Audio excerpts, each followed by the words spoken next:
Hi, I'm Tonya Dowd, and today I'm going to do a book talk on Tuck Everlasting, written by Natalie Babbitt, published by Sunshine, 2015. This book has 139 pages, grade level, grade 5, Lexile level of 770, and it's a fantasy book, and it is about a young girl named Winnie Foster who grows up in Tree Gap. And Tree Gap is a small little city. Her family is well known. They're the wealthiest ones there.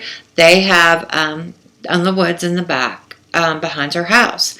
Winnie is a little girl that is kept at home, and she has to stay in her yard. She doesn't have any freedom or independence, so she dreams about the day that she might run away. But she's a little scared because she'll be by herself, and she doesn't know what will happen. What if somebody takes her? So one day she decides to run away into the woods behind her house.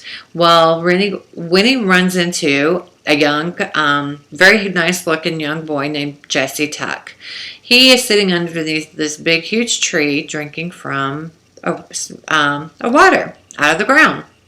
So Winnie introduces herself, and she's really hot, so she wants to drink the water. But Jesse refuses to let her. He says it's not any good for her. She cannot drink it. And about that time, Jesse's mom and brother show up. So they are totally refused to let her drink the water as well. And they decide to kidnap Winnie. Winnie has no idea why they're kidnapping her or where they're taking her or what's going to happen. But so far she really likes them, and she thinks Jesse's kind of cute, so it's okay.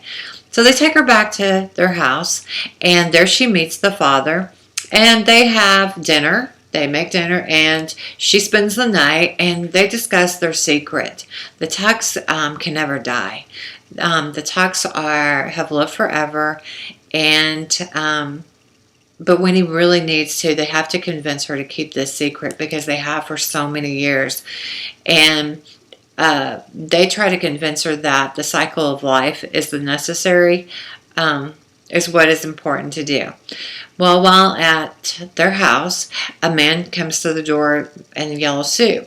And he tells them that he knows all about their secret and that he's convinced the Foster family to give him the land where the spring is, because that's they're going to do a trade. So May Tuck, she takes a rifle and she hits the man and kills him. And about that time, the sheriff of Tree Gap shows up, and he arrests May Tuck, and he takes Winnie back to her house. Well, May Tuck is sentenced to death, and there's no way that May Tuck can die, and then their secret is out to everyone. So Winnie works to figure out how she can make a difference in this world, and part of her thing is one of the things about Winnie spreading her wings is, here's a passage. They were friends, her friends. She was running away after all, but she was not alone. Closing the gate of her oldest fears, as she closed the gate of her own fenced yard, she discovered the wings she'd always had.